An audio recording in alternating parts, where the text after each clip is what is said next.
如果曾看过晨光隐隐亮光轻轻落在沉睡的边缘，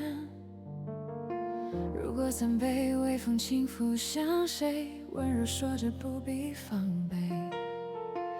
如果走过稻香的田野，空气里都是安心的气味，如果记得那片日忆，世界曾对你毫无保留，那些片刻不是理所当然，是命运偷偷给的偏爱，那是上天眷顾的证明，不是每